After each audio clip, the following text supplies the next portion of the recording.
If you are a drone pilot, or even if you're not, have you ever asked yourself why some drone shots feel different? Why some shots instantly create emotion while others just look nice? The answer is not luck. And it's definitely not the drone. I've been flying drones for several years now, and during that time I continuously improved my footage. Not by buying better gear, but by building a clear workflow. From shooting to editing to exporting the final video. In this video, I will take you through the workflow I use for all of my drone shots. Great drone shots are never the result of one single thing. They are the result of multiple small decisions that work together. Structure and preparation are everything if you want clean cinematic shots. Shots that impress the viewer from the very first glance. The best part about this workflow is that you can enter it at any point. If you already have great footage, you can start at the editing part. If your shots don't work at all, start earlier, in pre-production. No matter where your problem is, this workflow gives you a clear starting point at any time. So let's start at the very beginning. This is the point where I see most pilots making the same mistake. They take off without a clear idea of how the final shot should look. Pre-production is key. Before you even power on your drone, ask yourself a few simple questions. What should this shot tell? Is it an establishing shot, a transition, or should it transport a specific emotion? If you don't know what the shot is supposed to communicate, the viewer won't feel it either. Where does the shot take place? What light conditions can you expect? If I don't know a location, I often use Google Maps or Google Earth to scout it out before. Of course, it will always look different in real life, but you can already plan some crucial things, especially the sun position. Knowing where the sun is at a specific time of the day can decide whether a shot works or completely fails. Light direction, shadows, highlights. This information alone can make or break your footage.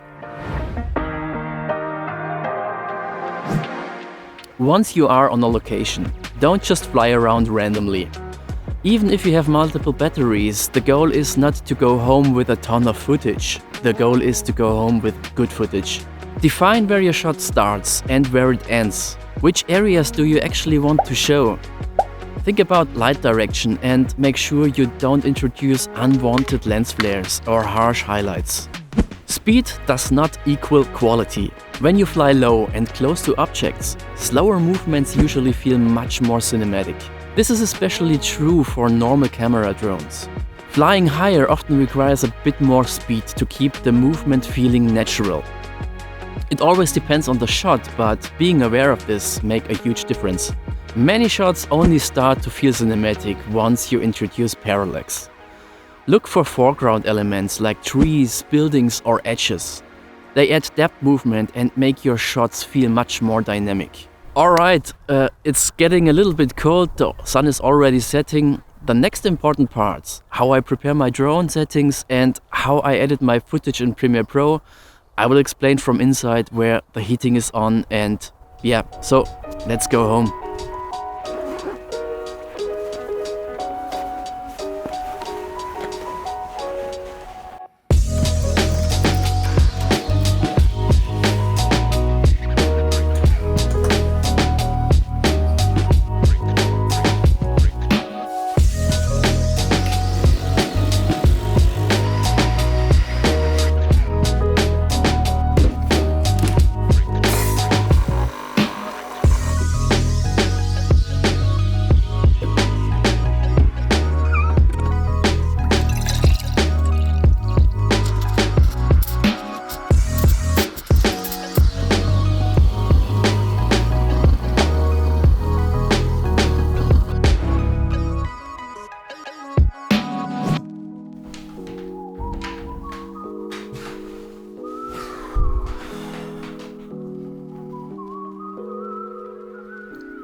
Oh, way better now.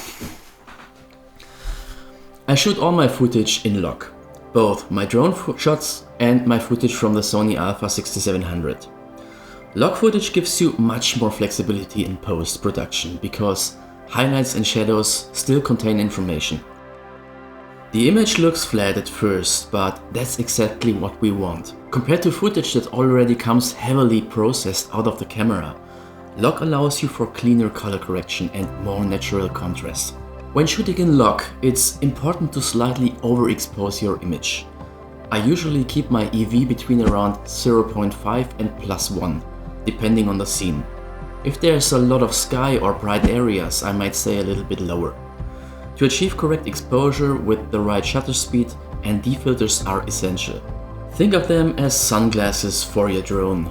If you want a deeper dive into manual shooting and log settings, I've linked a dedicated video up here. I edit almost all of my projects in Premiere Pro, but in the end the software doesn't matter, the structure does. I always recommend using a desktop editing program, especially when working with large amounts of footage. You have more control, more flexibility and a much better overview of your project. When it comes to color correction and grading, structure is absolutely crucial. And this is something many people get wrong. Premiere Pro and also Final Cut Pro process the video signal in a very specific way. If you understand this, you can avoid a lot of problems later on. Inside the timeline, the video signal is processed from bottom to top. That means your original video clip should always sit on the lowest layer. Any correction LUTs, adjustment layers or effects should be applied above the footage. If you ignore this order, you can easily lose image information or end up with footage that looks soft or broken. Inside the Lumetri color panel, it works the other way around. Here the signal is processed from top to bottom. That means you should keep a clean structure and ideally work with a separate Lumetri instance that sits on the very bottom of your correction stack. Understanding this signal flow helps you to get the maximum quality out of your drone footage and keeps your image clean and consistent. Storytelling is not only about spoken words. The way you move your camera already tells a story. Take an orbit shot as an example. A tight orbit around a person or object creates emotion and closeness. The subject feels important, central and almost heroic. A wide orbit on the other hand creates a feeling of freedom. It gives context, shows the environment and sparks curiosity. Both are valid, they just tell different stories. I've made a dedicated video about this topic which I've linked up here.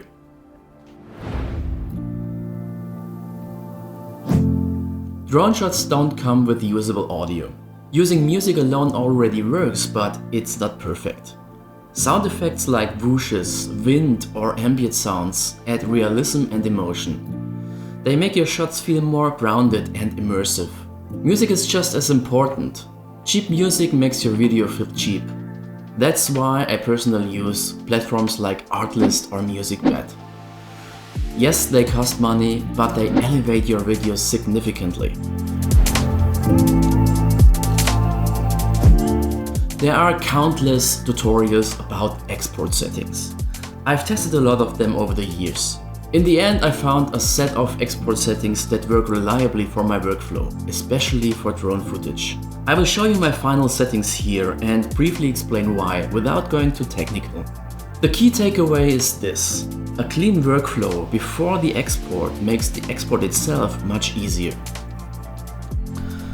When it comes to exporting my videos, I keep the things simple and consistent. I export everything using H.265. This codec offers much stronger compression while keeping very high image quality, which makes it perfect for YouTube and social media platforms. For the frame size, I use 3840 by 2160 for YouTube. And for vertical content, like Instagram or other social media platforms, I switch to 2160 by 3840. Two things that are always enabled in my exports are render at maximum depth and use maximum render quality. For YouTube, my target bitrate is around 60 megabits per second. This gives YouTube enough information to work with after compression. For Instagram, I usually go a bit lower and export between 30 and 40 megabits per second. This might look like overkill at first, but higher quality uploads survive platform compression much better. If you take one thing from this video, let it be this. It makes a difference how you shoot, how you finish your footage. If you have questions or want me to go deeper into a specific topic, let me know this in the comments. This topic is huge and there's always more to cover. And if this video helped you, I would really appreciate a like and a subscription. It helps my channel growing more than you might think. Thank you for watching this video and I will see you in the next one. Bye bye.